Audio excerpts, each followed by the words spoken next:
So today I have a guest that I'm excited about. Someone who I at first found his channel when he made a comment on one of my videos talking about the weird purple lights that I've mentioned before. And so I went to Brian's channel and I checked it out, and he's got some really interesting stuff. And surprisingly, he also has a background with Jehovah's Witnesses as well. So he's got some deep topics.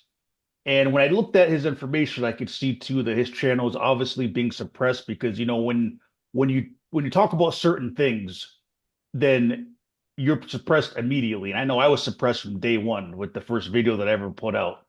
But anyway, so I wanted to bring Brian on here because he seems to know a lot more than I do about the purple lights and some missing links to all this deep state stuff that I'm looking into, but he seems to have knowledge that I don't have on some of these subjects.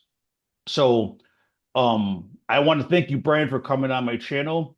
And if you can just give a brief explanation, what be as brief as you want. I mean, you can take your time with that, but I'm curious to what your backstory is with Jehovah's Witnesses. I don't know if you were ever baptized, but what is your connection with Jehovah's Witnesses, and how did you first realize that they are an evil satanic religion, which is what I would call it? What's going on, everybody? And thank you for having me on the show. It's an honor to be on here. And, a lot of the years back, I never thought in a million years that I would be saying the things about the Jehovah Witness organization that I'm saying right now. It was taboo. And that's exactly where they want you at. They don't want you to ask questions. And that is the problem. We give up our freedom of thinking for convenience. So if you are anywhere, it doesn't matter what organization, if they are telling you to not do research on your organization, that is a red flag. Okay. Absolute red flag. So my background, I was born in Rubidoux, California. My mom and my dad, we were out here in Rubidoux, California. And then we shortly after I was born, moved to the Bay Area. Um, Me and my little brother, he was about 2.5 years younger than me. That's when I kind of remember starting to go to the Kingdom Hall and things like that. So I was about, I want to say about three, and my brother was, very young. We were very young and we were very in it, very young and very in it. We went to all the meetings. I mean, back then, I remember we had 3 meetings a week. We had a Tuesday Bible study. We had the Theocratic Ministry School on Thursday, and then we had the Sunday meeting. And then, of course, on top of that, we have family worship night. So when I say we were in it, I'm talking about we was in it. So we were definitely in it. We were so much in it that my father was privileged enough to let his children go ahead and put the pillars, these little, we didn't know what it was at the time, but it was like a privilege. Like, okay, what kid want to run on stage today and put these little pillars on the stage? We didn't have no idea. And, there's about 3 steps to go up onto the stage. So, in my young mind, I was thinking maybe this is just to stop people from walking up the stairs or whatever, but there was no rope linking the two. It was just some weird pillars that we were told to put on in the beginning of the meeting and take off. We had no idea what they actually were. So fast forward a little bit, my mom and my dad, they separated. My mom ended up moving back to Southern California. My father stayed up in the Bay Area. And so every year we will rotate, me and my brother will rotate who we live with. So one year we will live with my father for about a year. And then the next year we'll go live with my mother for the following year. And so my mom, she stopped going to the Kingdom Halls. So when we would live with her, we wouldn't have to go to the meetings. But when we moved back with my dad, we would have to go to the meetings. So I was living kind of like two lives, you know what I mean? So I was able to get in the world, what they would say worldly, but then I would go back with my father, and then he would bring us back in and show us the importance of the Jehovah Witness organization. And so I say that because I want to say about third grade, fourth grade, I ended up being called like an excellent student, and I felt like I was pretty intelligent, but I didn't think I was an excellent student. But my teacher would tell my parents in the parent teacher conference meetings, like, I feel like your son is looking through me during class. He is so attentive. He is looking through me. Have you ever possibly considered putting him into GATE programs, right? Into the GATE program. And if you don't know what GATE program is, I suggest you look into it. Okay. And it's a very weird story how my story began with GATE, because Fast forward, I want to say just about, I want to say maybe like 7 months ago, me and my wife were talking, and she said, "Hey, I had a friend that was also in gate. How long were you in gate?" And I said, I think about like maybe 3 days, 4 days. You know what I mean? I was about, I don't think I was that smart. They didn't really want me in there. So about 3, 4 days, right? And I was like, you know what? That's a really good question. Let me call my mom. So we literally called my mom right then. And this is breaking news because I just found this out myself about 7 months ago. We called my mom. I'm like, hey, mom, like, how long was I in GATE program for? And she goes, you were in there for at least 3 to 4 years. Let me cut in real quick. So, are you saying that like you didn't even remember that you just thought like a couple days or something or weeks? Absolutely. Absolutely. What I thought was a 3 day time period. My mom said, no, you were in there for about 3, 4 years. And I think it's very crazy that I could have that much of a time gap in my life, right? I had no idea.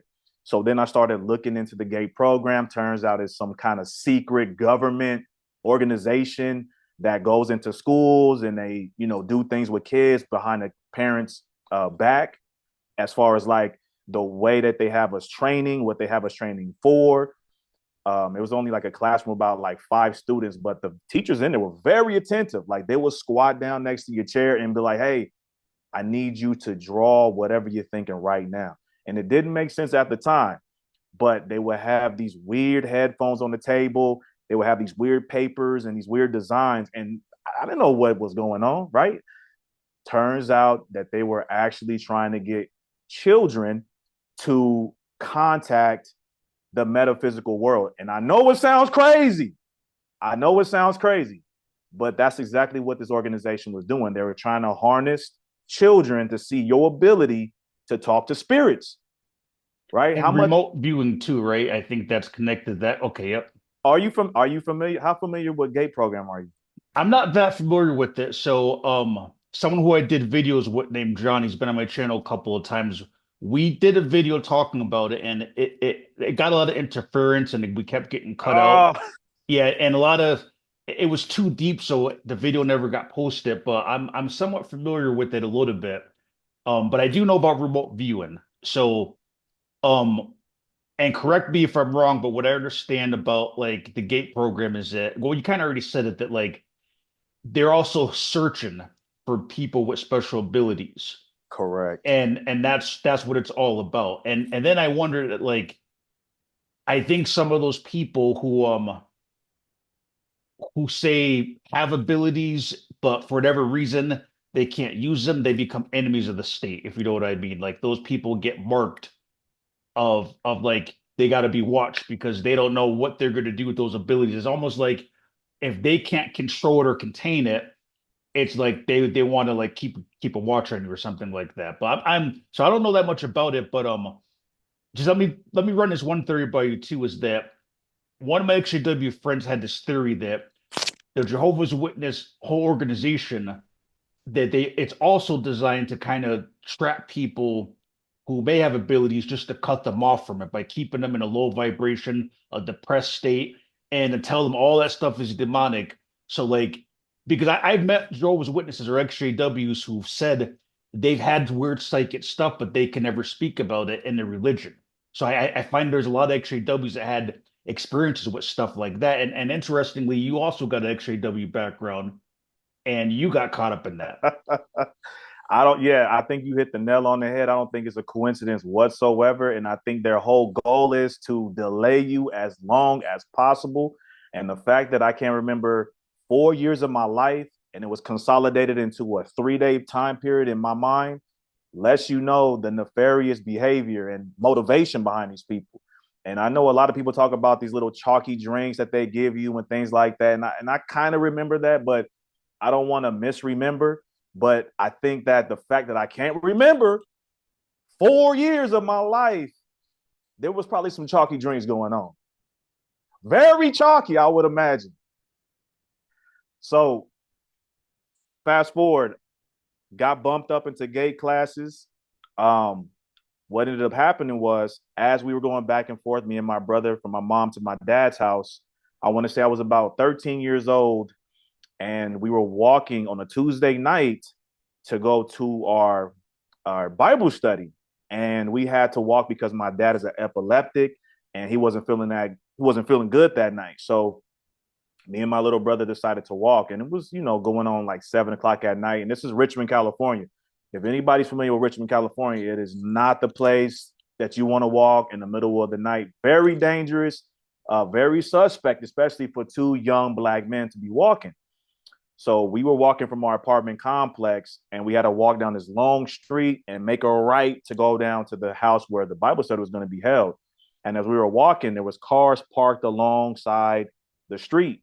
And as we walked past this one particular car, he rolled down his window and said, "Hey, where you guys going?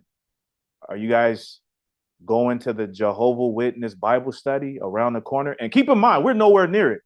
We're not fully dressed or anything like that. We just got like maybe like a little nice shirt. We don't know if we're about to go into the apartment complex next door or anything like that. But the fact that I've never seen this man before, and he said, "Hey, are you two kids going to the Bible study around the corner, or are you guys Jehovah's Witnesses?"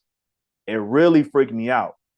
But it had the opposite effect that you would have thought it would have had on me. It made me draw closer to Jehovah because I'm like, yo, this is the devil. Like, he called out my religion and my location where I'm going. This got to be the devil.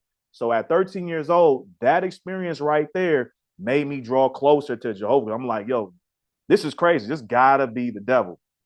So the next year, when I'm living with my mom, that experience had me going to the Kingdom Hall by myself, even though I wasn't going with my mom no more.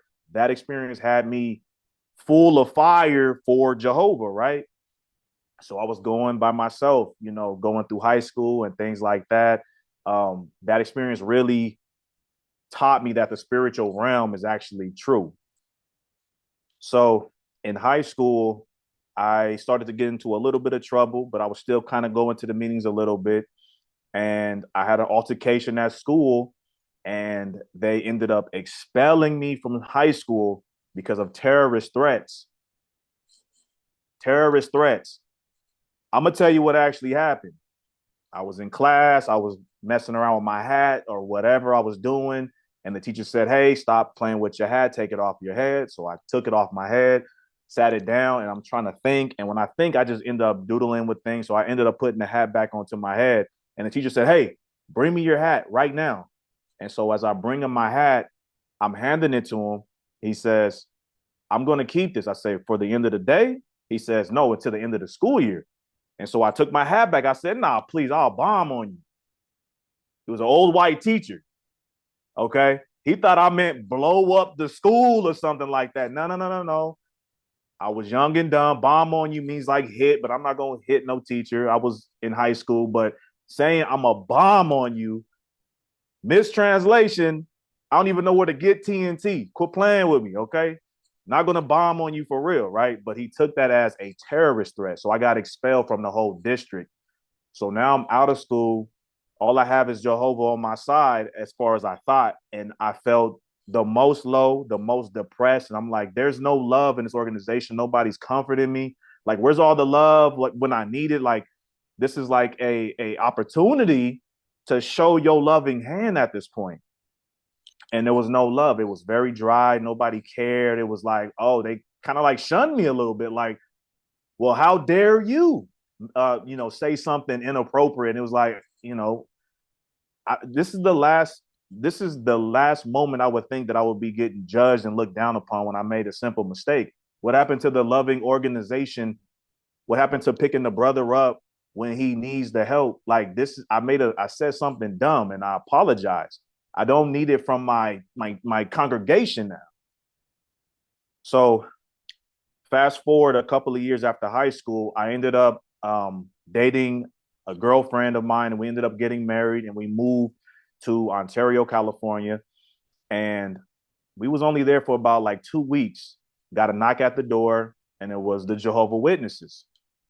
So we opened the door, and they looked like the Men in Black. I mean, it was like two characters. One was tall, one was short, And I go, "Can I help you?" And they go, "Yeah, we're the Jehovah Witnesses." And I go, "Perfect. I've been looking for you guys. We just moved here. I would like a Bible study.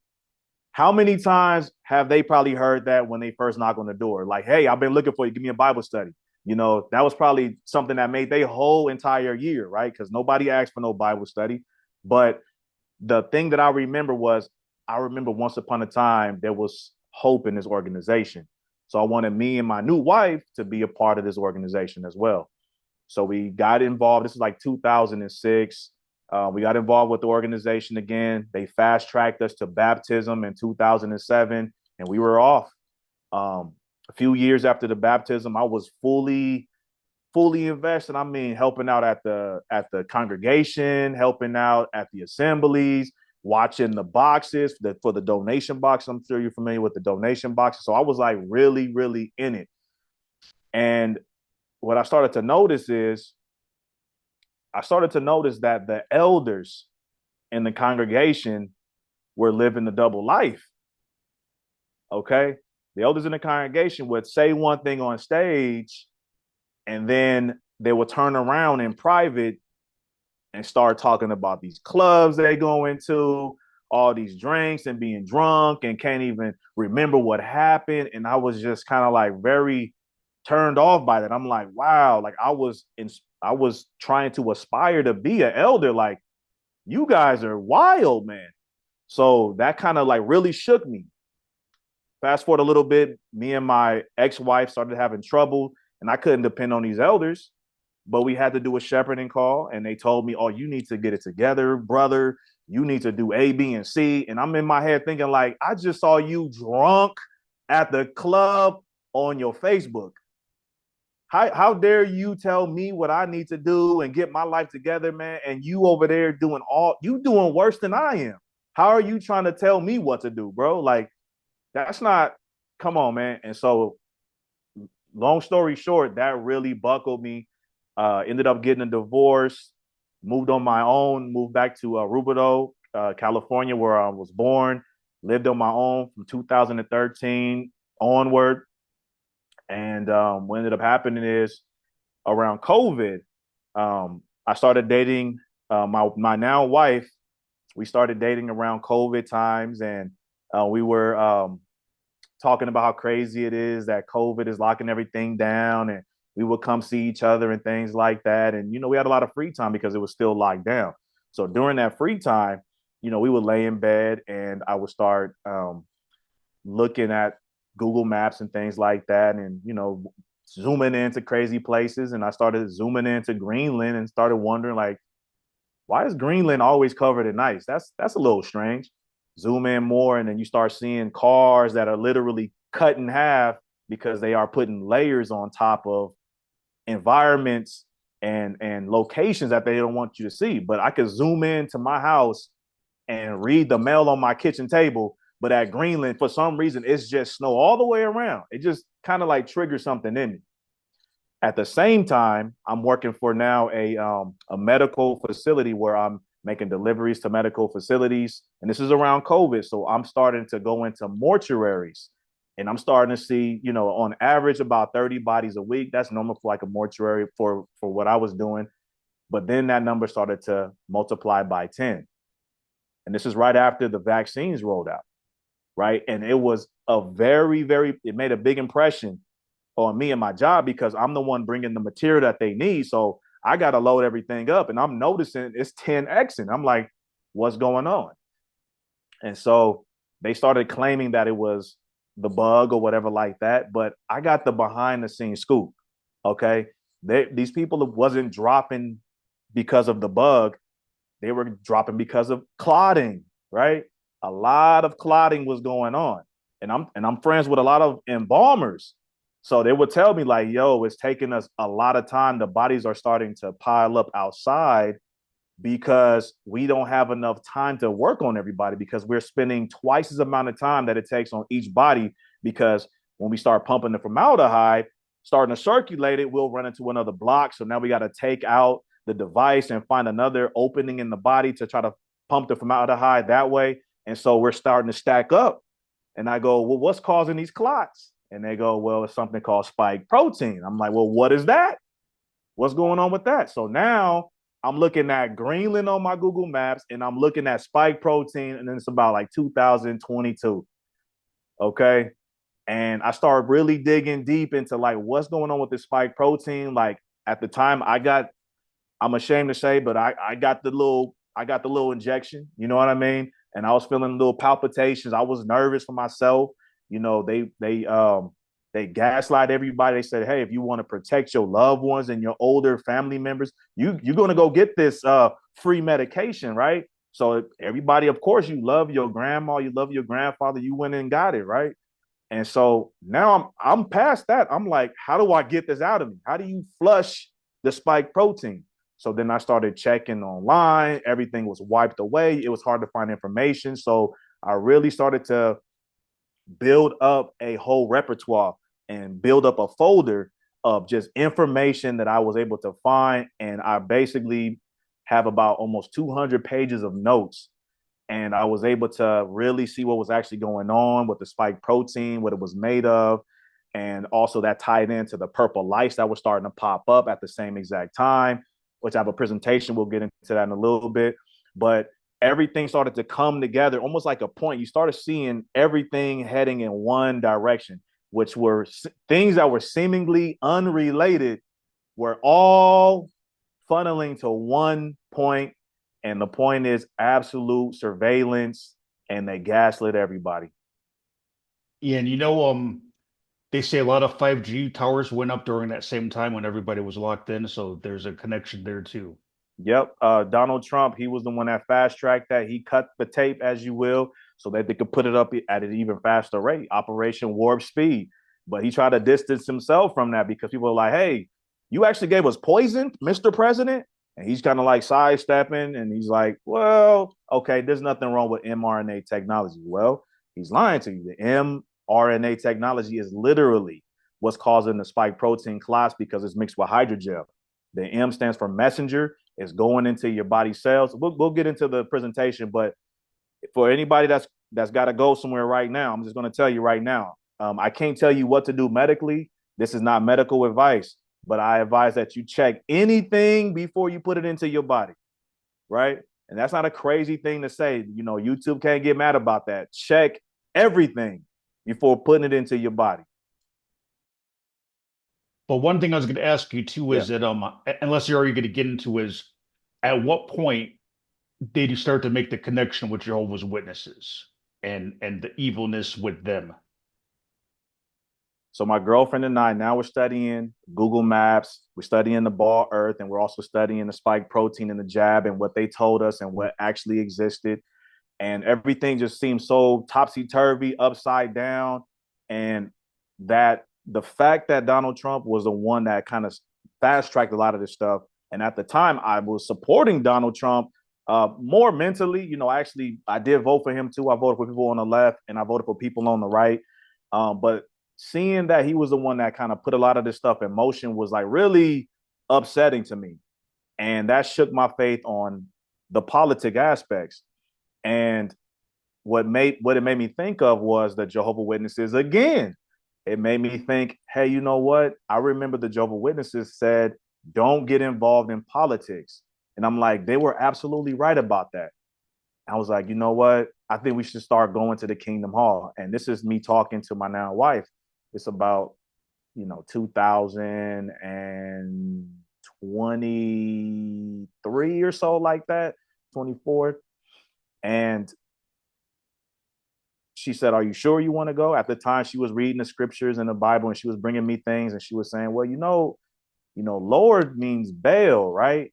And Jehovah's not his name. And, she's new to the Bible, but she's reading it from a fresh set of eyeballs. And when you're indoctrinated like I was, a lot of the things you just kind of just go off of momentum and fumes. You're not even thinking about some of the what you would call elementary steps. But she was bringing things to my attention, like, hey, did you know that they are in the United Nations, right? And I'm like, they the ones that said don't get involved in politics. They said you can't even carry a gun if you're trying to be a police officer. You have to sign some special paper. Like, they didn't want you involved in politics. How is it that they're in politics for close to 10 years? So that just really threw the Jehovah's Witness organization out the window for me. And it started to wake me up to Charles Taze, started to wake me up about the pyramids, started to wake me up about um, the Masonic symbols and the black and white checker floors in their Bethel, and how they have Charles Taze on the wall and they are honoring him. And they started to really push the circular earth in their videos. And that's the intro. The intro was literally a circular earth turning into the JW logo.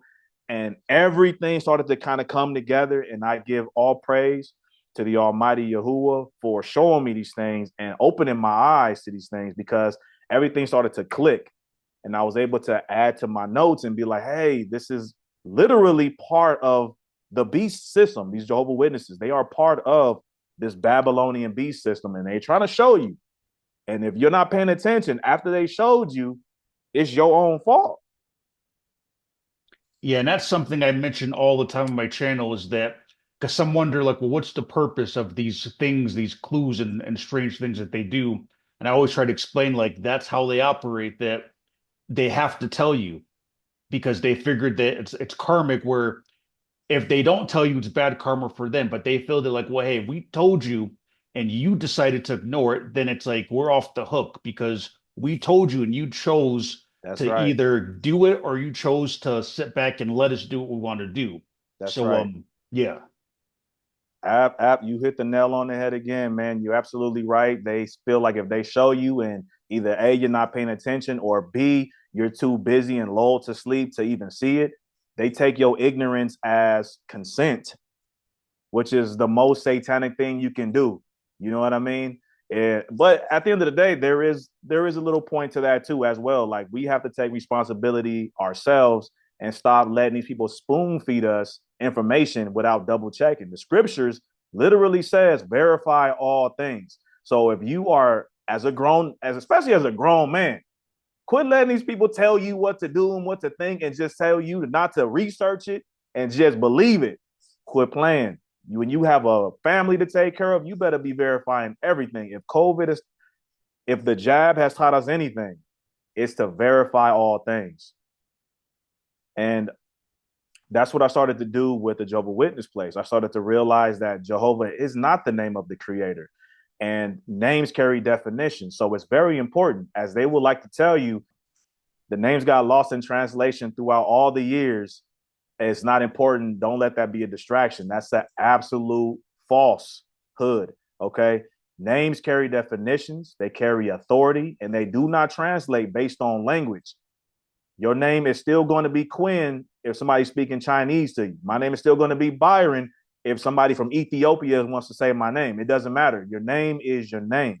Everything works on a spiritual level with authority. And so that's why I feel like the names are so important, because when you are calling on certain names, and this is going to really make a lot of people mad. For example, when you say the name Jesus, you need to look into the name Jesus. Okay. Jesus is not a Hebrew name. That is not the original name of the Messiah. And a lot of people are going to be mad at me for saying that, but I got to speak what it is. His name is Yahusha. Look into it. See where the name Jesus actually came from, because we all have a little bit of grace, but when you know better, you do better. And so I just suggest look into Yahusha. That's what people are calling Jesus. But then also look into Yahuwah. His name is not Jehovah. His name is not Yahweh. His name is not Yahweh, anything like that. Look into these names and track it back, because it is trackable. Don't let these Jehovah Witnessing governing body or any other person tell you that the name got lost through translation or whatever. It's not true. And I actually have a video up on my channel right now exposing and proving how we know the names are what I just told you they are. Yeah. Is it Zeus that Jesus means? Okay. Jesus, yeah, there's a few breakdown translations. I Mhm. have a playlist that I'm building. I'm going to put it on my channel so you can really see some channels really broke it down and tracked it and have all the timestamps. And it's very eye opening. And I say that because the new push to look out for the Antichrist is hidden in this narrative. Anybody who is denying the name of Jesus Christ will be looked at like the enemy, but there's no denying the Messiah. here. We are just properly calling him by his appropriate name and showing the utmost respect by calling him his actual name. So don't follow the narrative of people being called Antichrist. Look at what they're actually talking about. We're calling him by his proper name, giving him the utmost respect. Yeah, I think what it comes down to is how I look at it, and the kind of same thing you're saying is you really just got to do your own research, is what it comes down Correct. to. That's right. Because That's right. I personally don't go for any organized religion. I feel like fool me once, shame on you, fool me I twice, agree. shame on me. So I've I already agree. done it with the JWs. I'm not going to do it again. So That's right. I will research everything, and I won't just accept something that to me doesn't sound right because someone, well, you just gotta have faith. And that's just me. I respect everybody's belief, but yeah, so just to go on what you're saying is like, yeah, research everything. So yeah. Everything. That's right. That's right. Research everything and don't give blind faith at all. So I was gonna say, let's get into the whole thing with the purple light. So Beautiful. one experience that I had recently, well, not so recently, maybe about a year ago. So there's a certain intersection, and it's Nampa, Idaho. I won't give the exact address of it, but it's this it's at this intersection by this big Amazon facility. So I used to drive to this Amazon facility quite often on just the route that I would have to go to that facility to make deliveries at. So there was this purple light, just one of them, not a whole stretch of them, and it was right on one side of this intersection. So the cars that are on that particular street, like at a stoplight, the whole street is purple. It's all like you can just see how it's lighting up the whole street. So anyway, I used to drive by this particular spot every single day, or like every other day. So then they started building like an entrance to. They started building an on ramp to the highway on one of these intersections at the same area, but one of these streets led to a new stretch of highway they were building.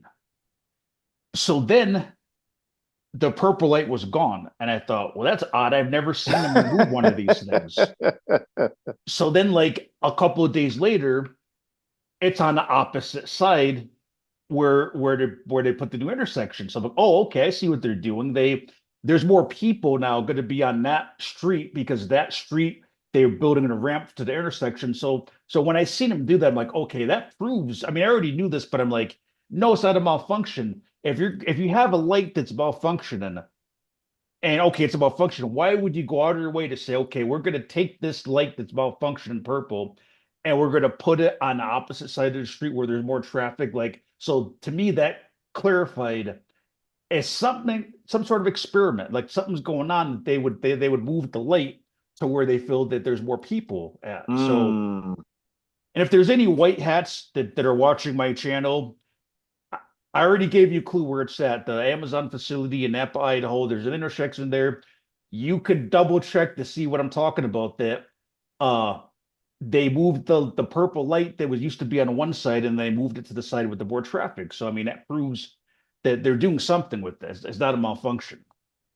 Oh, you absolutely correct. And you know what? What I'm about to show you guys is absolute motivations behind it all and what they actually stand for and what they actually do. I got some stuff here that you probably haven't seen before. If anybody's coming from my channel, you guys already know what it is. But this is a great opportunity for us to get the message out to an even broader cast. And then, like again, I said I thank Quinn for allowing me to come on here and share this. My channel was heavily censored, and I think that they want it that way because people are waking up and they can't have that. They don't want nobody to actually know what's going on. But I mean, what can they say? You see the purple lights with your eyes. Do you think you are imagining these purple lights? Like you see where they're putting them up at, and we'll get into it in the presentation, man. There's just no denying this.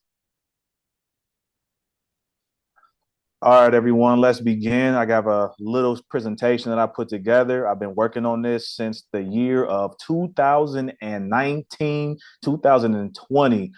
Didn't even know I was working on it, but I knew something was going on that didn't make sense. I'm sure, like a lot of people, They probably heard the word coronavirus being some new novel disease. But then when they picked up their Lysol from under the cabinet, they saw the word coronavirus literally on the bottle. You know what I mean? So that was like, I say I started in 2019 because I started to see like, yo, this has already been around. So anyway, let's begin. I put this as the first slide because this is very, very important.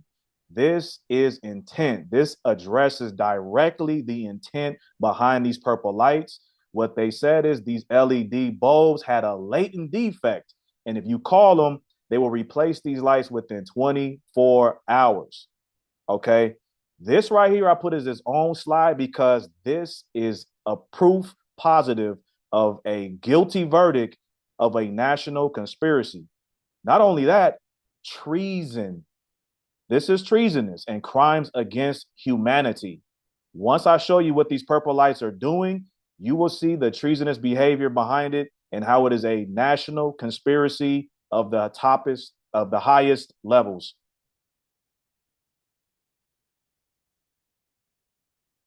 So what they said, it was a accident. These purple lights are having malfunctions. They are going from white to purple or white to amber because there's a defect with Duke's manufacturing. What's actually happening is they are actually putting these lights up already purple onto pre-existing buildings. And I've called myself. I've called to get these lights replaced. I waited the 24 hours. I waited the 48 hours. I waited the months. And guess what? Not only are those lights still purple, they added more purple lights and they blamed all of these malfunctions on Duke manufacturing. So think about that. They are blaming one company for the whole country's problem. Like there's only one qualified company that can that can make lights. Are you kidding me? What happened to the monopoly, right? You can't have one company doing everything. People, what are we talking about? But what they didn't want to tell you is this problem is earth wide. It is not just America. This problem is earth wide. And these lights are connected and they interact with Wi-Fi signals and Li-Fi grids. So what is Li-Fi? Li-Fi is 100 times faster than the internet that you have at home, but it has a short life range, which is up to 30 feet. Compare that to Wi-Fi, which goes up to about 90 feet. Li-Fi cannot go through walls. Wi-Fi can penetrate through walls. The government wants these fixtures about 200 yards apart. So on the streets, they want these purple light fixtures about 200 yards apart. If you break down the math, 200 yards is 600 feet. What a great number. What a great number to stop on, right? What a great number. All right, so special notes. The longer the wave, the lower the attenuation, which means the lower the frequency rate. All right. So short waves, which has more information, carries high information. Yes, they're really good, really fast internet, but they die off a lot faster, right? There's an oscillation rate, right? So the oscillation rate determines the attenuation speed. So they try to sell this Li-Fi technology as being more secure, internet through lights, efficient. They say that you can't get hacked with this really, but I really want you to think about what this means. They are connecting internet to the outside environment, lights. Why does my stoplight need the internet? Right? If you actually think about what they're doing, they need all of these things connected to the internet because they want self-driving cars to always be connected. So eventually, with the push to get everything electric and connected to the grid, they don't want you to be able to have the ability to just go wherever you want, whenever you want. They want you to be terrified. They want you to be thinking if you're in your car, they could just lock your door and drive you to the police department, which they can. But we do not live a life of fear. This is just some of the motivation behind these purple lights, this Li-Fi technology. Can I jump in real quick on something? Yeah, you want me to go back? No, you can stay where you're at, but so I remember a couple years back they tried to ban gas stoves, and I don't think anything ever went anywhere with it. But I knew right away that was suspicious because we've had gas stoves forever, and there's a lot of advantages to people who rather cook with gas stoves. So what's the problem with gas stoves? Well, a gas stove with a pilot light can't be Wi-Fi controlled like an electric stove. So that's just is one more push, like you're saying, of wanting to make everything electric and Wi-Fi. So gas stove can't be controlled as easy as say an electric stove. Correct. And they have tractor trailers that do all the farming in the middle of the fields, but they have those tractor trailers connected to Wi-Fi in order to start it. You have to connect your tractor trailer to the internet in order to start your tractor trailer. Why does your tractor trailer need the internet? It's all about control. If they say you don't deserve internet, that means you're not farming, buddy, right? If they say your refrigerator is connected to Wi-Fi, or they want your video camera inside of your refrigerator to show you food, so when you're at the store you don't forget to buy something, guess what else they can do? They can shut off your refrigerator whenever they want to. So do not sacrifice your freedom for the seemingly appearance of convenience. And on a side note, let me just say this: in the last place that I lived at, it was a smart stove that I didn't want, but I was renting the place, so I had no choice about it. But it had a stronger Wi-Fi signal than the Wi-Fi that I had in my house, than my router. So I'm thinking like, why do I need something that strong, like is blasting out that type of signal? So I ended up finding a way to deactivate it because they always have sometimes back doors for people who know what's up, so there's always like a way around it. So I found a way to deactivate the Wi-Fi. But why do I need a Wi-Fi on the stove? What, so I can preheat my stove from the couch because I'm too lazy to get up and preheat that I need white like, but that's it's kind of like what you said. They sell you this convenient stuff, but it's so silly the things that they're selling you. Like, oh, I need my oven to blast Wi-Fi just so I can preheat it from the couch. Like, is that important? So Right. yeah, they always sell you this kind of stuff, but you can tell by how ridiculous it is when something is up. There's a bigger reason, that they want Wi-Fi on all your devices, but they Oh always have yeah. to sell it to you like, oh, it's convenient. It's for your benefit. No, it's not for our benefit. Right. And they have it to where your dishwasher is connected to Wi-Fi, and also your washer and dryer connected to Wi-Fi. Why? What is it going to take? Is the signal going to take your clothes out and fold it? Come on, man. You do not need Wi-Fi on your dryer. Like, stop putting Wi-Fi in your house like that. That's ridiculous.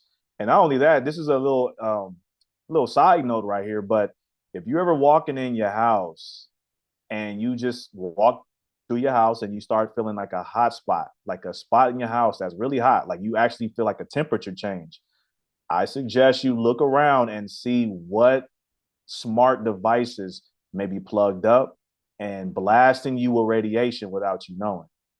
These signals can get hot, and they can turn them on and turn them off whenever they want to. So when you think about when you sleep and you have your phone under your pillow when you're sleeping, that just so happened to be the time that they like to blast these signals the most, because they know you are stationary. They know you're not moving. So what I did was, me and my wife, we went out and got elite shungite stones. These shungite stones, they are disruptors, signal disruptors. So they can't stop the signals from coming out. You don't want your signal to stop, because that's when you'll lose, connection to your internet or whatever. You just want to minimize the harmful effects that they're having.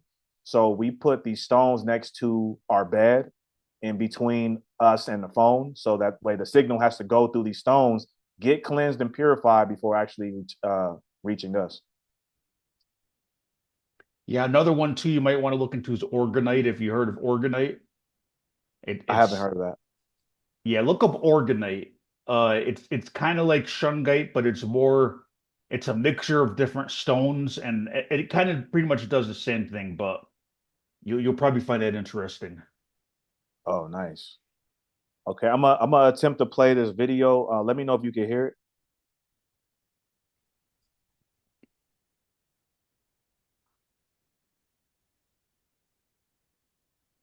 So, researchers took a piece of DNA that encodes for the channel rhodopsin protein. Then, they put it into neurons. using a safe and effective method for delivering a gene, the same kind being used in human gene therapy trials. The neurons expressed the DNA, manufacturing copies of the channel-rhodopsin protein and installing them in their membranes. As predicted, the researchers were now able to activate these neurons using light, without affecting neighboring neurons. This technique, called optogenetics, allows researchers to drive the activity of specific neuron types to see how they affect brain activity and behavior.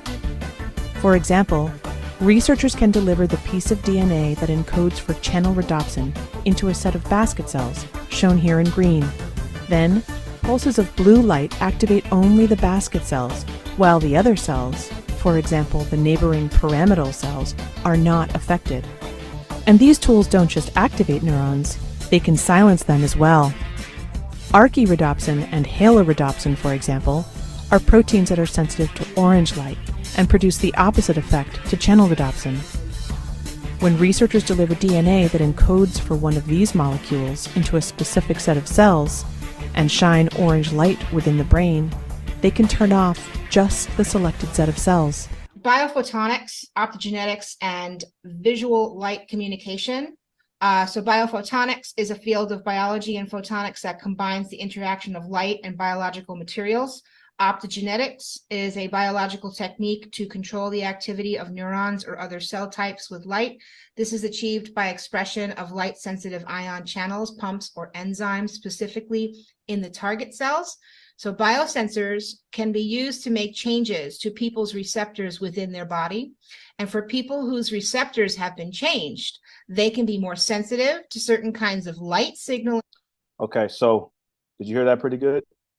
So Yeah, let me just say, I know that woman that was in that last video, the voice, not Maria Z, but the woman from FTW Project.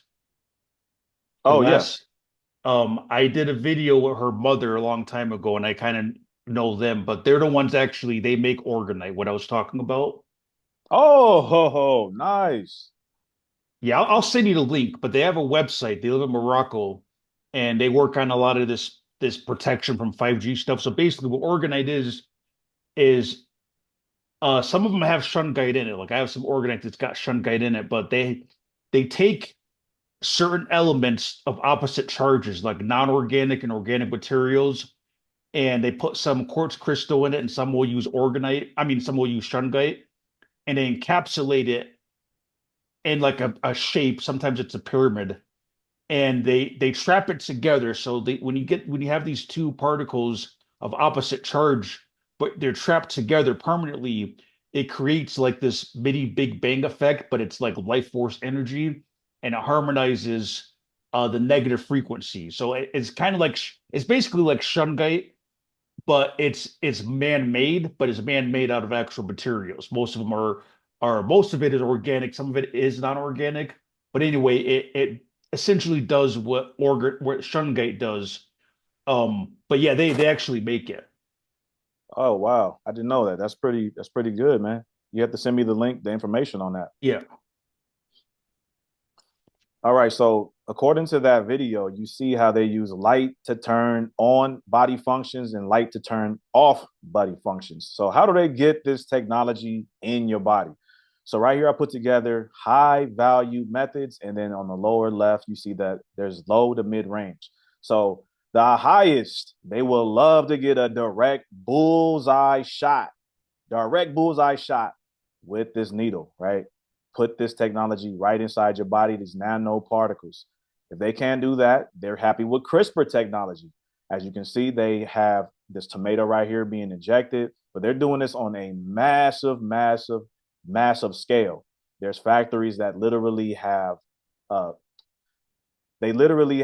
production lines with conveyor belts of vegetables and fruits and meats just rolling down, and these machines are just poking them as they run down the aisle. All right, they're also putting these nanoparticles in medication. So if you had any dental work done in the last couple of years, that anesthesia most likely contained these nanoparticles, graphene oxide. All right, so what if you didn't get the jab from a couple of years ago? We are not out of the woods, right? Because they are putting it into food, they are putting it into beverages, they are also spraying it from the air.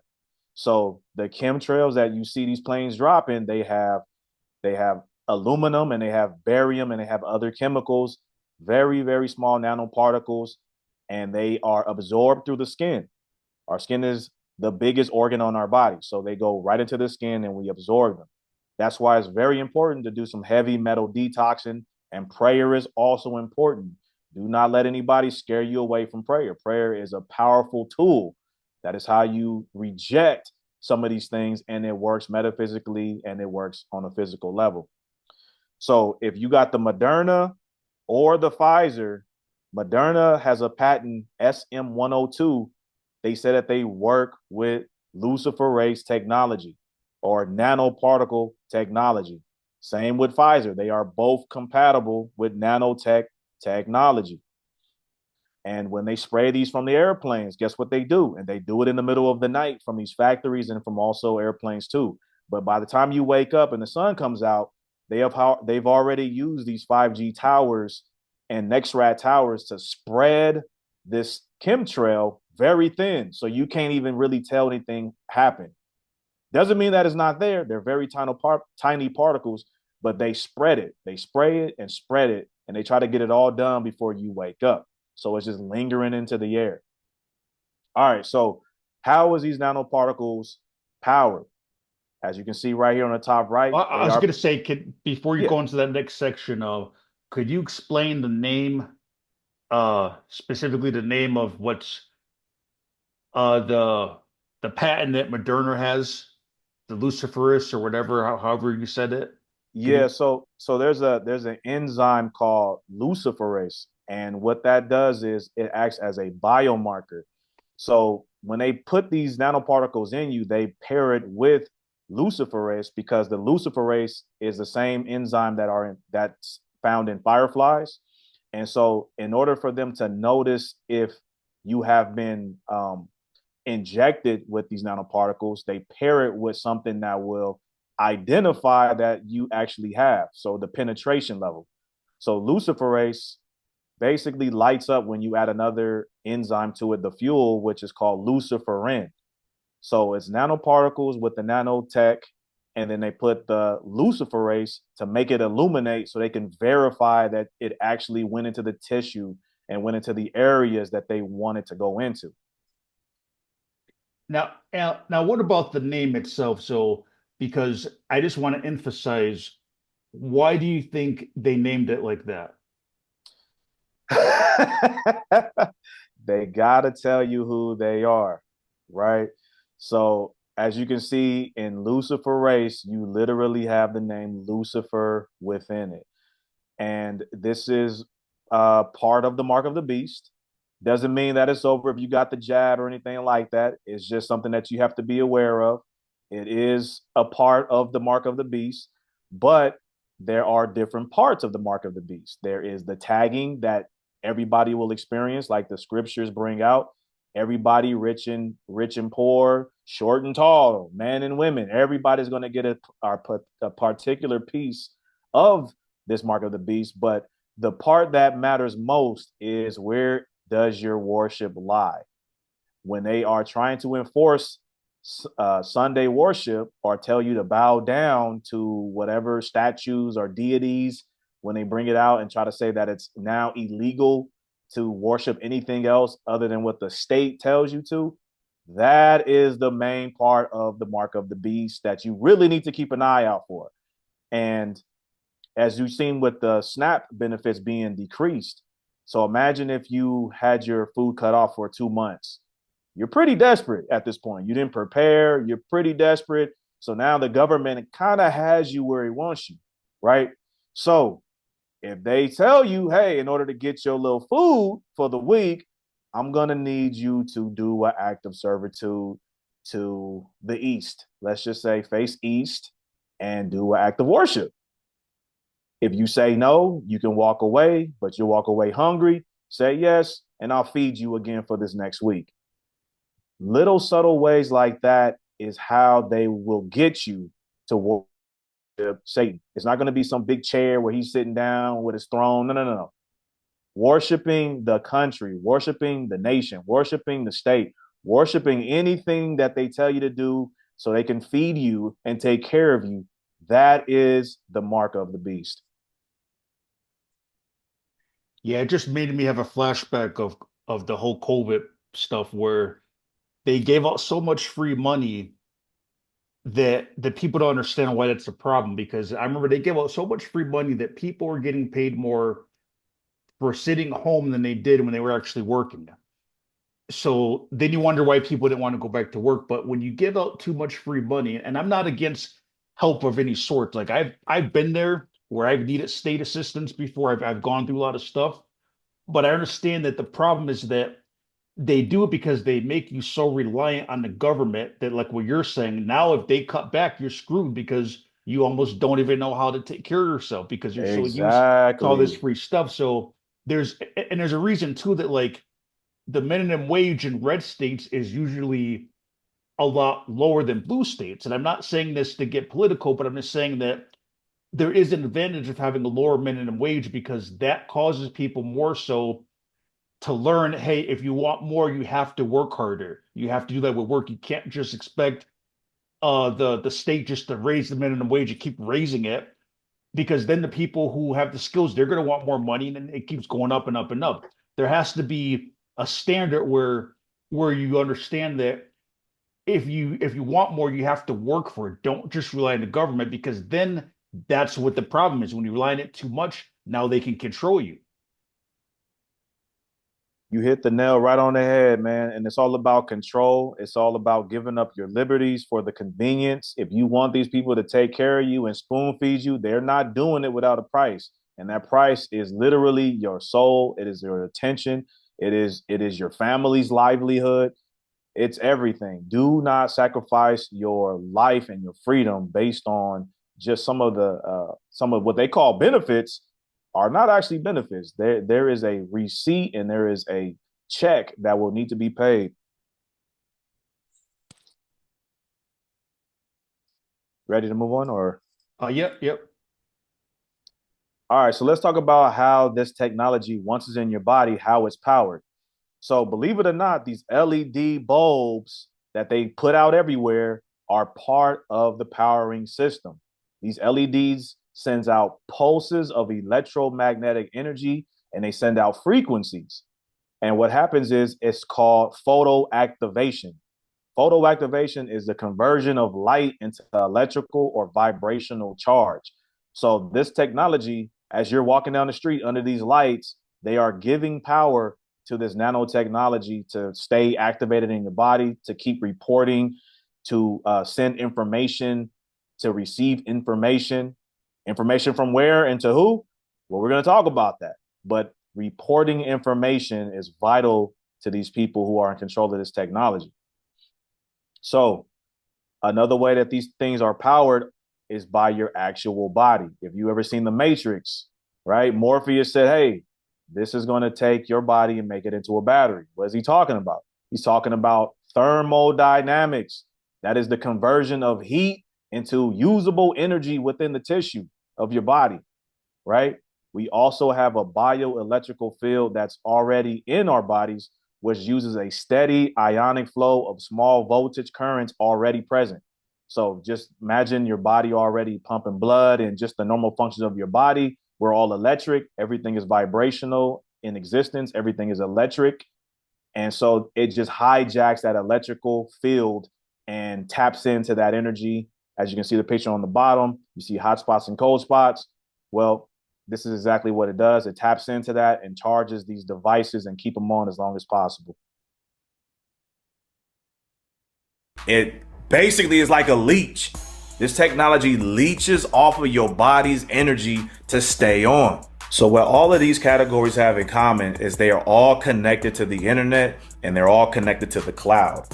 So if you have this technology in you, you as a person, your body is connected to the cloud, because what happens is these devices that might be in you or even the wearable technology is building a profile on you, and it is sending your information to the government. And this information is very detailed about you. We'll get into it in a little bit, but it's powered by your movement. It leaches off of your movement. It goes off of your movements. This nanoparticle graphene oxide technology is the same technology that Elon Musk uses in his Neuralink. So when we think about the Neuralink, we think about brain surgery, cables hanging out everywhere. No. We way past that. You don't even need to have surgery to have the Neuralink in your body. The Neuralink is literally injectable. We're already a cyborg, based directly with your cortical neurons particularly. But doesn't that imply surgical insertion? Not necessarily. You could go through the veins and arteries because that provides... Imply surgical insertion? Not necessarily. You could go through the veins and arteries. These are smart sensors. They keep track of everything and they keep a running tally of what you're doing. They are so precise that they are reporting how hot something is that you are touching. If you are touching a cup, they are sending that information up to the government. But all right, so pretty crazy. Let me make sure that none of this plays until I click it. All right, so pretty crazy that all of this is going on and people are completely asleep. All right, so they are selling mood behavior to the masses, especially in old folk homes. So think about that. They are literally selling mood behavior kits so they can influence the way your elderly loved one is feeling throughout the day. You want them to be a little happier. You want them to be a little down or chill. They have the ability to control the behavior and the moods, and they are already selling it as a service. All right, so like we talked about luciferase a little bit earlier, but I want to show you a little clip.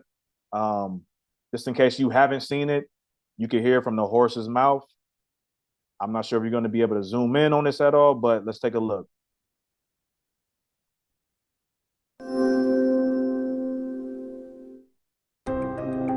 By embedding specialized nanoparticles into the leaves of watercress plants, MIT engineers have been able to induce the plants to give off a dim light for nearly 4 hours. Imagine that instead of switching on a lamp when it gets dark, you could read by the light of a glowing plant on your desk. To create their glowing plants, the MIT team turned to luciferase, the enzyme that gives fireflies their glow. Luciferase acts on a molecule called luciferin. hold on, what was this called? What'd she say? Luciferase acts on a molecule called luciferin. Luciferase.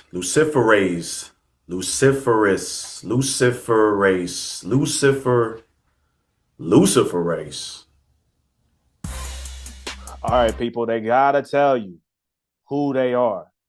Universal law. They need to tell you, are you paying attention?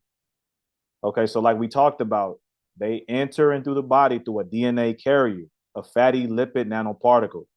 Fatty lipids attach to fatty tissue on the inside of your body, and they kind of congeal and they enter the body through selected cells.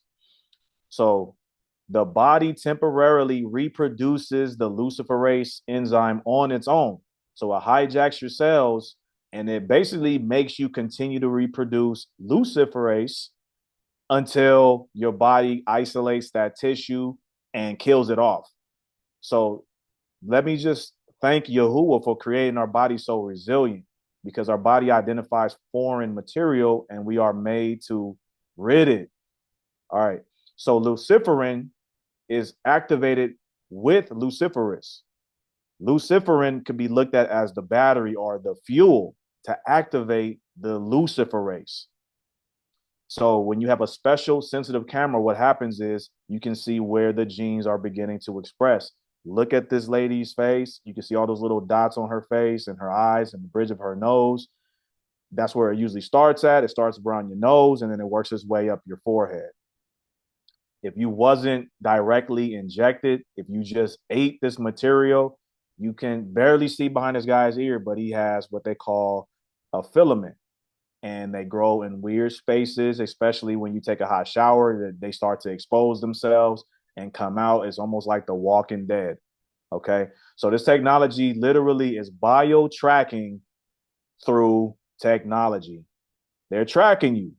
They're seeing where it expresses, and they are using the purple lights to make it illuminate, and they are using it right now as we speak. Let's take a look what it looks like under a microscope. The microscope, and what you can see is the same kind of what I call nano robots, the blinking lights in the solution immediately after I put it on the microscopy slide. And just like what Dr. David Nixon had done with the COVID shots, I mean, look at these things. They're huge, and they're emitting light. You see here a blue light emission, right? And this one is more in the yellow range. So I left it to dry overnight.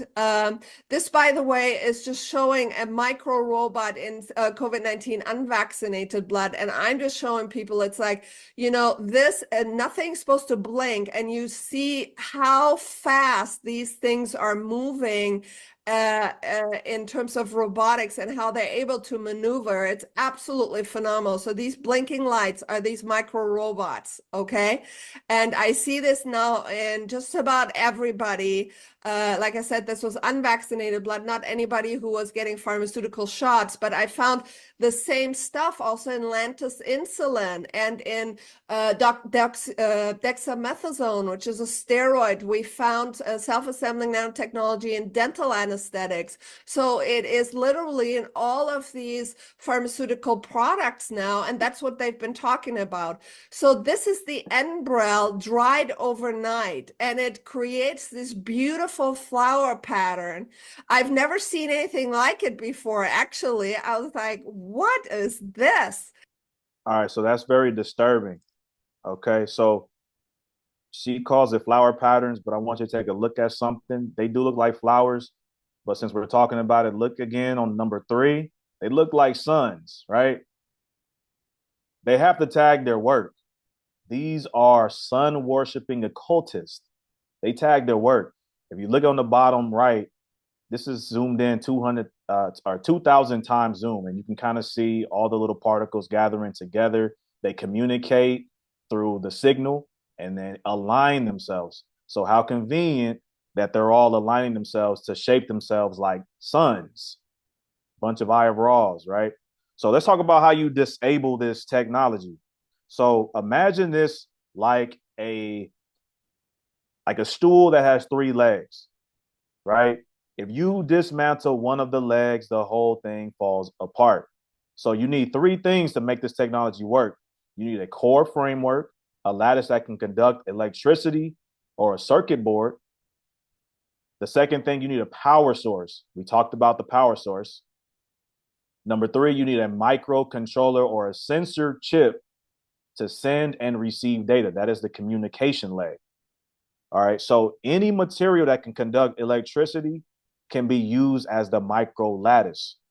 So they love to use hydrogel and they love to use aluminum to stand as that core framework.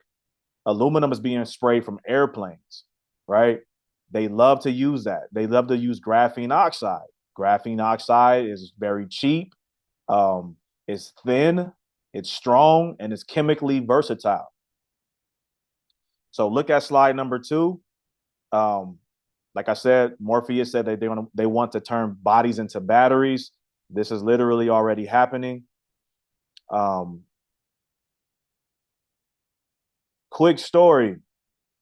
I was a very avid can recycling person. I wanted to do my part for the community, right? And I would get about $40. Me and my wife would collect all these cans. We get about $40, sometimes $38 and some change and things like that. And as we started to wake up to this aluminum that they were spraying from the airplanes, we started to like second guess it, like, all right, well, whatever, let's just go ahead and recycle, right? Well, check this out. One day my wife said, hey, let's just stop recycling. Let's just, set it outside for somebody else. We really didn't feel too good about recycling because we didn't know where these cans were actually going. At the same time, we were actually finding out that they're spraying aluminum from the airplanes. And I kid you not, we said that we're going to go eat somewhere instead of recycling. So we set the cans outside and we went to go eat. And when the bill came out to about $39 and some change, right? And we left, and that was about the amount of money we would have got for recycling the cans. And this is why it's trippy, is because they waived the bill. So the day we stopped recycling was the day we got a free meal, and it came out almost to the penny of what we would have made recycling those cans. And we take that as a positive sign from the Almighty Creator, Yahuwah. And we said, all right, well, we're done recycling. Another thing to keep in mind with these plain spraying the aluminum is not just to get the core framework to be absorbed into your skin, but it's also getting onto all of the grass and all the trees. And aluminum is highly, highly explosive and flammable. Once it saturates the grass and the trees, if you put a light to that, it's very, very flammable, very explosive. So think about the California fires. Yeah, I was gonna say, I think they always spray a lot, and then you'll see those fires pop up after, because we had some in Oregon and Idaho last year, and they're doing a lot of spraying with the chemtrails, and we had a bunch of fires last year, but this year they don't seem to be spraying as much, and we didn't really have any fires. So that's it's consistent that whatever they're spraying, it dries out the land, which makes it catch fire even easier. Correct. Which also is treason. Imagine you're trying to feed your family. You have a little garden that you're so proud of, and they just over your home spraying it. And it don't take much to light these things up. If you ever seen the video of a guy throwing powderized aluminum into the air, and it lands on it looked like a little campfire. It literally blows up. It's an ingredient inside of explosives, powderized aluminum. All right, so closing remarks for Purple Rain. What you want to do is three things immediately. You want to pray, you want to fast and detox, and you want to protect your vessel. Develop a relationship with the Creator. It is the best thing you can do for yourself physically and metaphysically. Psalms 139:14 says, I will praise you, Yahuwah, for I'm fearful and wonderfully made. Right? Fearfully and wonderfully made, marvelous are your works. So the most cost-effective way to detox your body, if you want to flush some of these nanoparticles and get this metal out of your body, if you can't afford all of these solutions and medicines, fast. You can fast. Okay? Stop eating. You don't need to eat every 30 minutes. Stop eating so much. Drink water. You can do it. Our bodies are resilient, but we have to work with our bodies. Track everything that you put into your body. It sounds crazy, but I mean, track it. If you have to write it down, if you have to think about it, if you have to look up ingredients to whatever restaurant you're going to, track it. Just look at it. If you are doing clean eating, which I'm not just talking about limiting your fast food, I'm talking about actually clean eating. Stop eating these bottom feeders. Stop eating this pork. It is the most parasitic food that you can buy. There's a reason it's cheaper than other meats. Stop eating this pork. Stop eating these bottom feeding catfish. You know, and I know that sounds blasphemous for a black man to say stop eating that catfish. But I'm gonna tell you right now, stop eating that catfish. All right. Clean eating will do a lot for your vessel. Yeah, I like the way you ended it, because you're not ending it with the thought of fear. That is more so you're bringing awareness to what they are doing right in front of our face and how they're trying to poison us. But then you're giving the solution. So it's like we're not doomed, but you do need to be aware of what they're actually doing. Correct. Okay. I have one more presentation. This is the moon map. What's going on, everybody? This is exclusive information. I've been working on this presentation exclusively for this channel right here, and I'm glad that you all are tuning in and you will be able to see some of the things that I have to show you.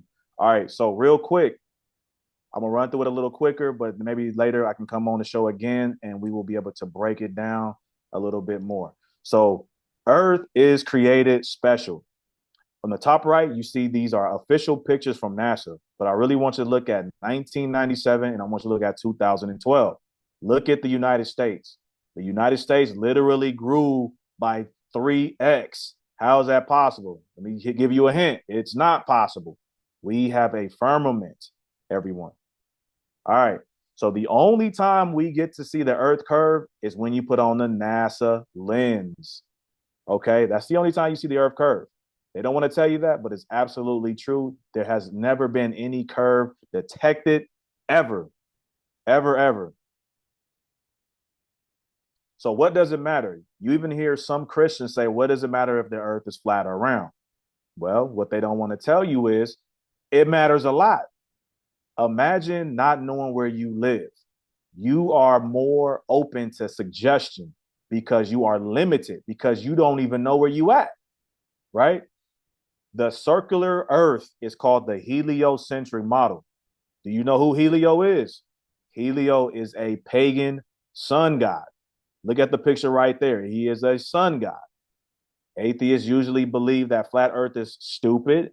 They say that, there's, randomness, meaningless. They get really apathetic. Not talk about all of it. I'm just saying that you fall more into that category if you think that life was created randomly and it doesn't matter. You can get hit by an asteroid at any moment in time. That is not true. We are protected. We have a firmament above our heads. All right. So this is what they told us.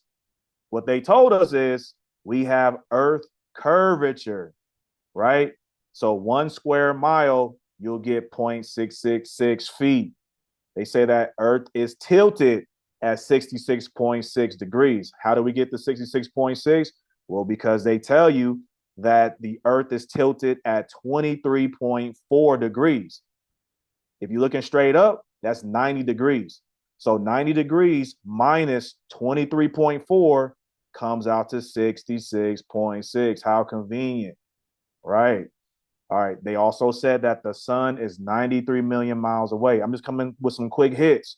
They say the sun is 93 million miles away. How'd they get that? They got that by supposedly shooting a radar at the sun, which is not 93 million miles away, they claim, and then bouncing it back and receiving a signal. What they don't want to tell you is on that device that they are waiting for the signal, it's already showing the signal before the test even starts.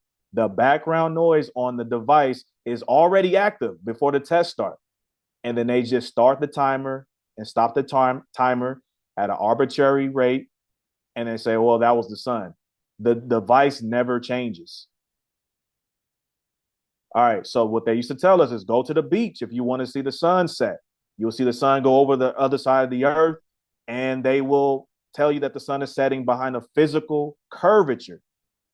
Well, we got high altitude balloons that can go up to 127 feet, right? And we don't experience any curvature. So how can you, standing on the beach, see curvature with the sun going behind the physical earth? It's impossible. Think about what I just said. You can't see earth curvature at 127,000 feet, but if you're just standing on the beach and you're 6 feet tall, you can see the earth curve. Impossible.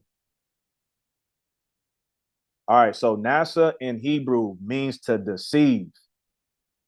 I put the snake right here on the right. They have to tell you who they are. People, wake up. You got to wake up. They got to tell you who they are. So why don't everybody just fly off into space? What about gravity? Well, this is very interesting, and I hope this is able to stay up on your channel. This is very important. Why do we all stay down? Well, we all stay down to the ground is because the floor is a grounding mechanism, and we have a positive charge coming downward from the air. So we have a equipotential vertical electrical field, which is measurable. They increase at 100 volts per meter you climb. So as you can see, the guy, once you stand under these lines, the electrical field curves around your body. But look at the 0 above this guy's head because he is standing on the ground. So he has a 0 volt charge, right? We have a steady current coming down from the atmosphere. It is measurable and it increases 100 volts per meter you climb. Everything in existence, from liquids, solids, gases, everything is electrostatic in nature, including us. So if you have a downward current of electrostatics, and you and everything you know in existence are made up of electrostatics, you can see why we have a downward bias. We have a wave of electrostatics coming downward. And if you look at this chart right here, it's level. It's very equal. Look on the left. It's very equal. So if it's not disturbed, it levels out. That's the way Yahuwah created it. We have a very level electrical field. Sorry if I'm going a little fast, but I just want to show you the moon map. The other way now, and let me zoom in, and we're going to go from Bangladesh. So Bangladesh is right over the right ear. Oh, convenient. It just so happened to be over the right ear on the moon map. Let's continue navigating. Let's see. I don't want to drop the pen. Okay, middle of nowhere. Okay, so let's zoom in a little bit. Let's get a little crazy. All right. Still really crazy. Kolkata. Can we find Kolkata? Where's Kolkata? Should be right here by the left ear. Kolkata. Oh, there it is. There it is. And we're just above the left ear. Let me zoom out, show you. Yes. The moon map is absolutely correct. And let's make our way back down towards Sri Lanka. Take a look. All right. Getting back towards the nose. And the tip. And it kind of goes the other way. But we're not here for that. All right. So that's Bay of Bengal. My baby. All right. So that is the moon map. So how does it work? How does it work? I will go into more detail soon, but I will just give you a brief overview of how the moon map actually works. We have a greater light and a lesser light that is within our physical firmament. Look at this picture that I have right here where it has multi-layers of firmament. That's not what we have. I'll put this up here because there are people that are using this as a depiction as to what we experience. This is false. As you can see, the little earth right there, and then you got the sun and moon, looks like it's above a few different physical barriers. We are not looking at the sun and the moon through gallons and gallons of water. You have crystal clear pictures of the moon and its craters, or what seems to look like craters. We are not looking at it through water. This is a false depiction.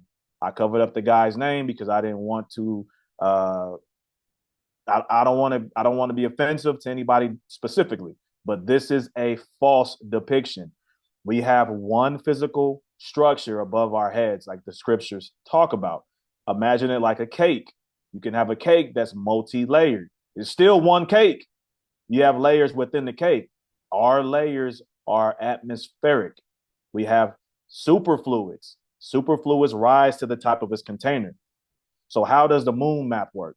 The moon map works like this. The actual physical sun and moon are much higher up than what we see above our community. That is not the actual physical sun or the actual physical moon.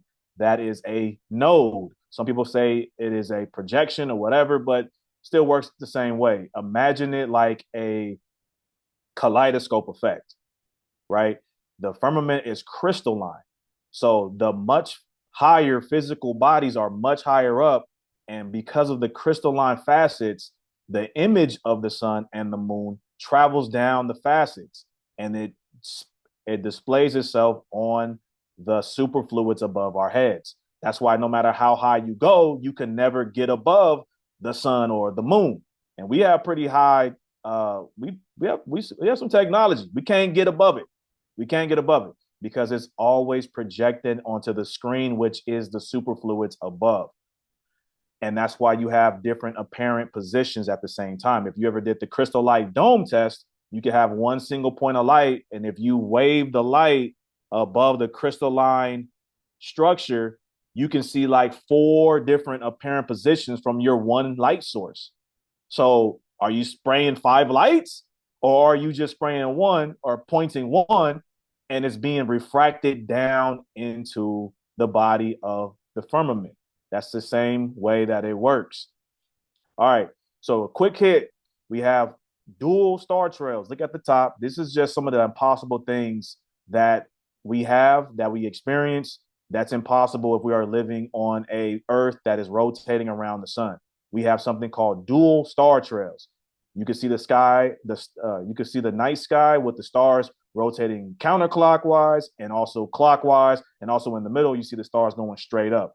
This is impossible if you are looking in one direction, facing one direction, and you're seeing all of this going on. But supposedly the Earth is just spinning at 1,000 miles an hour or whatever they said. It's impossible. The things above our head are moving. We are not moving. I put this picture of the moon on the left because this is what I got when I took a picture of the moon from my phone. And as you can see, it looks pretty, let's just say suggestive. Okay. When you take a picture with your phone, they are putting like a Snapchat filter over your camera because they do not want you to have crystal clear pictures of the moon. It looks very phallic, right? But look at the bottom of the moon. You can see it's flat. And I purposely left extra black area below the moon and on the sides of the moon because I want you to see that this is not me cutting the image off. This is what appeared when I took the picture.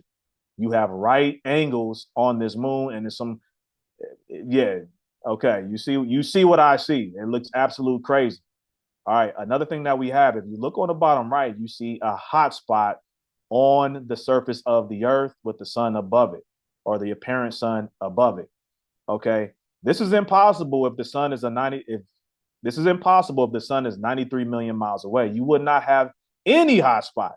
All the sun rays will come in together and distribute equally over the surface of the Earth. You would not have a hot spot. All right, so quick hits. On the left, we got the false column. On the right, we got the true column, okay? I'm going to wrap this up right here. I appreciate your time, brother. All right, so scientists took the curvature that we experienced with our eyes and said it was the ground actually curving, which is false. There has never been any curvature detected on the Earth at all. We have long distance rays, lasers. We have long distance observations. There's no curvature going on. We have peaks and valleys, so don't get it twisted, but everything is topographical, okay? There is a cycle of the moon where we have 2 days where you can't find the moon nowhere on Earth. Now, I want you to think about how impossible that is. If the moon is a dirty rock and it's just staying in orbit around us, at some point somewhere, somebody should be able to find this moon. But for 2 days, it cannot be found. Why is that? Well, just like everything else seeks equilibrium, so does the moon. For about half the month, it is charging. And for the second half of the month, it is discharging. So when the Bible says it gave out all of its light, that's exactly what it means. It discharged, and it is not going to appear for a couple of days until it is starting to show its crescent. So the third falsehood at the bottom left, they say that the bending and warping of space-time causes nothingness to curve, and that's what creates gravity. That is false. Like I said earlier, with the electrostatics, everything you can think of on Earth is made up of electrostatics, everything. And we have electrostatic current coming down from the sky. This current, you can also utilize it to run. Look, I don't want to get your channel dinged or anything like that, but there's free electricity. All right, I'm going to just say it. There's free electricity. All you need is a copper wire and some kind of conductor where you can draw that electrostatic energy into the wire, and you can run small static electricity motors or a small light bulb. We have free energy coming down, and it's measurable. Think about all these old churches and old architecture, all these big tall beams at the top of their churches, and these elites architecture. Think about it. What do you think those light pole or those poles are at the top? All right, they're harvesting free energy. People, look at some of the old. I was gonna say that's one of the theories I believe with the Great Pyramid in Giza is that the capstone is missing. And like they claim, I think they have the capstone in some museum, but that's not the real capstone. But the original capstone is missing off of the Great Pyramid. There's a theory that it's hidden because that's like the control part of it, which makes it work. And they cutting us off from the fact of the Great Pyramid in Giza was a power generator that would generate wireless free energy, which they don't want us to have that. I mean, I that's can just see that. yeah, I have some information on it. I'll send you, but there's a so the whole thing with Egypt, they liked about everything about it. Those structures weren't built by the Egyptians, not like the Great Pyramid and the Sphinx. Those were already there way before the Egyptian population, and dates back more to the time of Atlantis for those that subscribe to that. But anyway, so they say they believe that's a power generator that would generate free electricity, and I think Tesla said that too. Not Elon Musk, for those who don't know what I'm talking about, but Nikola Tesla. I think he had that same belief that the Great Pyramid was free energy. So no, just to go on, you're saying there's lots of free energy out there, but they can't make money off of it. They can't control people without free energy. So it's something that's being hidden from us. Absolutely. And you hit the nail on the head, man. They control you through keeping you enslaved to paying this light bill. My light bill for this one apartment that I'm living in sometimes can get up to $300, and it's a 1-bedroom apartment. So you would think that I'm sleeping with all the lights on. You know what I mean? So not the case. They control you through your funds. All right. So like I said earlier, we have dual star trails that makes it impossible for us to be living on a spinning water ball Earth, hurling through space. Another thing that you can notice is the sun. If you have the right type of optics with the zoom, you can zoom into the sun when you go into the beach. On a nice clear day, zoom in. You will start to notice that the sun actually sets above the water and above any geography. Think about that. The sun sets above into the vanishing line. Well, what's the vanishing line? The vanishing line is an invisible horizon. Things start to mirror itself before going into this vanishing line. You can see birds that go down and dip into the water. If they're close to that vanishing line, you will see a bird going into the water, but you'll see a bird coming out of the water. It's just mirroring itself. You see long distance boat observations. And if they're out at the right type of angle, long distance boat observations. And the boat will literally look like it's flying because the water that is directly on is already invisible due to the vanishing line. But this is a great example because you know that this big cruise ship is not just hovering in midair. There's something else going on. Now, the area of below the boat looks exactly like the area above the boat because it's mirroring itself. The water is there, you just can't see it. So is the sun. The sun is just going straight. It's not curving underneath the earth. All right, so we also have air pressure on this earth and at a gradient. Air pressure requires a physical container. If you think about putting air in your tires, you need that physical container to maintain the air. You can move things with pressure without having a container, but ultimately, even that is contained in the house or in the building or in the lab that you're at. Everything requires a physical container. Well, how do we know that for sure? Well, we have different air pressure maps on this earth. If you are higher up in elevation, say like if you are in Antarctica, you have less layers above your head, so you have less air pressure. But if you go to Australia, you are at a lower elevation, so you have more layers above your head. Well, layers from what? Is gauging from a physical point. And this is, look up world map air pressure. You'll be able to see it. I want to wrap up right here. I want to say for the people who study the Bible and read the Bible, do not skip over Genesis. It clearly says in Genesis chapter 1, verse 6 through 8, that the firmament was created on day 2. And then at Genesis chapter 1, verse 14 through 19, it says the sun was created on day 4. So how are you believing NASA that the earth is chasing the sun through an empty vacuum of nothingness, a gas ball that somehow maintains gas in a vacuum, which is also impossible? But as you can see, it says that the sun was put inside of the firmament, the physical structure on earth, on day 4. The earth was created first, people. And in closing, I would like to say thank you for having me on. It's been a pleasure. I hope this is edifying. I want to thank Yahuwah. I don't take any of this information as my own. This has been given to me from the Creator, and I thank Him. I'm going to log out, put that back on there, and I appreciate you having me on here. All glory go to Yahuwah, and I appreciate you having me on here.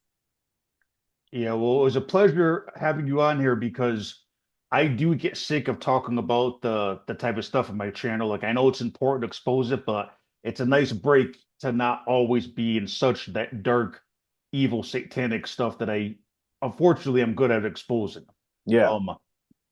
Yeah, so I do have one experience I want to share real quick. So I'll admit I haven't really looked so much into the flat earth stuff. Clearly it sounds absolutely stupid, but one thing I think is interesting, and I'll put this on the screen, is because one thing I do know is that these people, these evil people, elite, call them whatever you want to call them, they do ritualistically, they have to tell you stuff.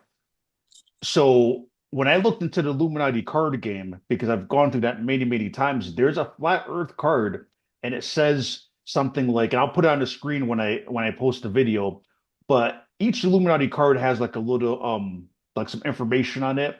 And that card says something like, people laugh at them, but they know something. So, and again, this is a 1995. Yeah. It was way before that whole movement started. So like I have to just be honest and say, well, I know like that there's something to it.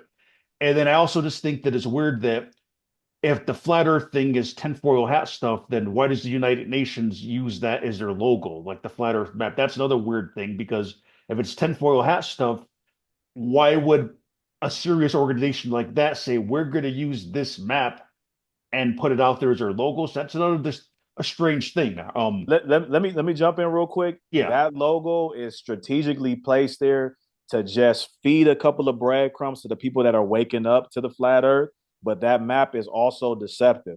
When they show that ring of ice around that map, that is deceptive. That is not the way it looks. If you want the real geography of Earth, it's in the moon. And I prove it left and right. We dictate and we navigate just using the moon. So I want to say that's closer than the water ball Earth that they give us when we're born, but it's still a distraction. The real geography is on the moon. The dark spots are the land. The lighter areas are water. yeah, and I had one more experience too that it's something I went through personally. So I went to the UK, and first time I flown overseas. So at one point, it was daytime, like the sun was out, and I was on Delta. I think that was the flight line I was on. But anyway, so every seat has a little like computer in front of you where you can play music and watch TV, like a little screen on the back of the seat in front of you. So this airline has a GPS with the plane on it. So it shows, like, if you want to click where you're going, it shows the plane, and it has a GPS of as you're moving across the United States and overseas. So it's like a Google Maps that they have right in front of you that you can look at. So it's kind of cool to look at. Not all airlines have them. So anyway, so there's one point that the flight attendant asked me to close my window. Oh, can you shut your window, please? I'm like, okay. I didn't even think much about it. But I like to have the window open. Like if it's daytime, like that's the whole point of flying, is like I don't want to see stuff. So anyway, it wasn't a big deal. And I understand, like, if it's nighttime, if it's dark and your window's open and there's a reflection and maybe it's distracting people, but And the daytime is like, what's the big deal? Like if it's light out and I have this, so I didn't think much of it. So anyway, not thinking much of it because I'm the only one that had my window open. So for some reason, I just decided, oh, let me look out for. I don't remember what it was that prompted me to look out. So I looked out, and then when I looked at the GPS, all that I can say is when I looked out the window, we were nowhere where we should have been. That's all I'm going to say. Oh, But all that I can say is this: like, I can't say that the GPS didn't malfunction or something. I can't say what was going on. I just know that where it was showed on the screen, we were going over like water or something like that. Whatever it was, when I looked out, it was we were somewhere completely different. That's all I'm going to say. And that's just my whole experience, what I seen. And then I can't help to think that like when I'm suspicious of things, and I just had to think like, are they sometimes instructed to tell people not to shut your windows, like when they're flying over certain questionable places? Like I don't know. I thought it was weird that she asked me to shut my window. no, And you're absolutely right. And I tell you, they fly these airplanes in a grid-like pattern. So imagine like a chessboard with a bunch of squares, like a grid. So they, depending on where you're going and coming from, you have to fly in a grid pattern. So you'll go 3 squares up, 3 squares to the right, because all of this is embedded with how long it should take you to get there if you live on a circular Earth. So they fly in grid patterns. They don't just fly straight there, which will be more fuel efficient. It's all about making money, right? Make your shares higher and all. No. They don't care how much gas they spend. They're not even really putting that much gas in these planes. They get on the airplane and then they just kind of ride the airplane, right? That's number one. Number two is I want to say how impossible it is to have the geography of Earth matching anything on the moon. If you can navigate using the moon like I showed you, the Earth cannot be a ball. just one more rabbit hole I'll throw in at the end of this video is if you watch the Truman Show movie and Truman has like a fake world that they put him in and he thinks that that's the whole world, but it's all fake. There's one small part where the guy controlling Truman's world has a dome like Earth that's Truman. So on his desk, he's got there's like a dome shape, and then the part that Truman's on is flat and it's covered by a dome. So it's just interesting because, like I said, it's like the Illuminati card game is I'll admit, yeah, it sounds stupid because we were trained to believe a certain way. So it sounds stupid because we're going against how we're programmed. But those clues do mean something, and that's what I know for a fact. They're not going to put a card like that in that card game. And the thing with the Truman Show too, like so that's weird. Um, I'll tell you one thing that also sounds stupid is if you look at Einstein's paper, he says every time they try to measure the Earth moving, the measuring device itself shrinks and time slows down just enough to make the Earth sound and feel like it's not moving or appear like it's not moving. So I want you to think about that. It just so happens every time they go out there with their measurement device, that's the moment that time slows down and the measuring stick itself shrinks. So it appears like we're not moving. That's actual, factual, paper, documented evidence of what he said. And somebody tried to correct him, like, hey, you don't mean that the actual measuring device actually shrinks down, Einstein, right? He was like, no. I do mean that. We do shrink the measuring device because that's the only way we can see that nothing's moving. This is actual paperwork, but they don't teach you this in school. So I appreciate the hard work you doing out there, waking up the minds to this ridiculous thing. And I appreciate you having me on the show, man. yeah, no problem. And just one more real quick thing I want to explain to my audience is that so I might not explain this perfectly, but I found out a few years ago that like all the pictures that we see of Earth, that they admit those aren't actual real photographs. So it's something like, and don't quote me exactly because I'm not going to explain this perfectly, but it's something like when they send these things out into outer space, like with these ridiculous, like we sent it so many millions of miles out in space, all that is doing is collecting data, and then their NASA computers are translating that data on what it thinks it's looking at. So not everybody knows that even the pictures that are showing the Earth that are taken from something they sent out into space, it's not an actual photograph. It is computer generated, and they admit that. Yep. There's a So whole artist yeah. team at NASA. There's a whole art team, and they paint clouds and paint water. If you go look at that video that they showed us of the back of the moon, take a closer look at that video. They said they captured the back of the moon. Zoom into that moon as it's going across the earth. You can see the green screen appear on the edges of the moon as it passes in front of the earth. And this is official NASA video. Yeah, so just to put it out there that just do your own research on this stuff because we've been trained to believe a certain thing. So again, these questions that like even the thing with the Earth, like I grew up my whole life seeing picture of the Earth. Oh yeah, and then found out you mean that's not real? It's a computer generated. So there's not any actual real photograph of the Earth. It's all just them taking data and then um dissecting or not dissecting, but then trying to figure out what that data is saying. So like the data is telling them what it's reporting, and they're drawing the machine is basically just drawing out what the data is that is being fed. So it's not an actual real picture, and it's computer generated. And therefore, at the same time, it can be obviously manipulated as well as far as what that data actually is. But just some things for people to look into. Right. One thing you'll never hear them address is why the land on the earth matches the land on the moon as far as the shapes of the Maria. They'll never touch that. They can't touch that. It's a smoking gun. The land should not match the moon. You should not be able to navigate around the earth looking at the moon. And you can. 1,000%. It's a smoking gun. They'll never touch that. They say it's dried hot lava on the moon. The lava just dried, just like, you know, Taiwan and looks like all the islands in Australia. It's just old hot lava that just dried exactly like the geography of the earth. Absolute nonsense. Yeah, a lot of this stuff I'm gonna have to look into because I'm not familiar with a lot of this stuff, but yeah, definitely appreciate the conversation and it gives me a break of taking something a little bit more interesting and light instead of like again the darkness of Watchtower that I again apparently I'm good at, so I get stuck doing it all the time. But thank you, and I'll put the link to your channel so you can check out Byron's channel. I'll put the links on it, and he does got some interesting content. And as it's I think I said this before when I mentioned you is that you're into the conspiracy stuff, but you still have a belief and parts of the Bible. So that's good because it's a good balance because like I said, I personally given up on the Bible, but I know a lot of my subscribers do still have faith in the Bible. So I think they'll appreciate what you're bringing to the table too, because you still got that respect that I know a lot of people are still interested in. Yes, and I feel like after being involved with the Jehovah's Witnesses, it's easy to throw the baby out with the bathwater.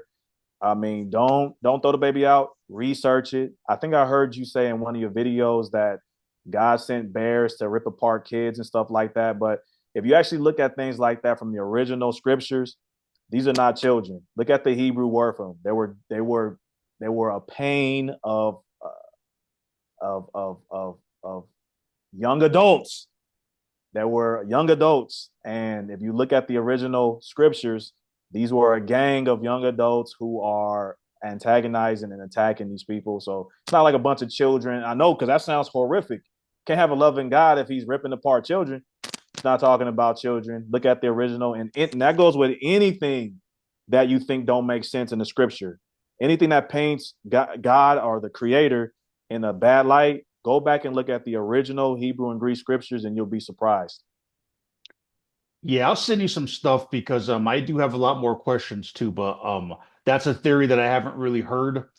I mean, I did see some, I don't know if it was you or not, but somebody did make a comment letting me know that about saying that they were grown-ups. But there's a lot of stuff too, like even just the stoning of children and how like a man could have 50 wives and have sex with all of them. But if a woman, if she got a second husband, oh, stone her to death, right? But so there's a lot of stuff like that. But anyway, like again, I've said this before publicly that I'm not even opposed to the Bible. It's just the fact that like after I let Watchtower brainwash me and tell me I can't question things, now I won't accept anything that makes sense to me. So that makes when sense. Check it out. So when Christians can answer some of my questions, I will listen to it. And if it's reasonable, I'll say, okay, that I'll look into that. But anyway, yeah, thank you again, and I appreciate you coming here and and having a different type of conversation that will Yes, also yes, open up the yes. minds of my followers.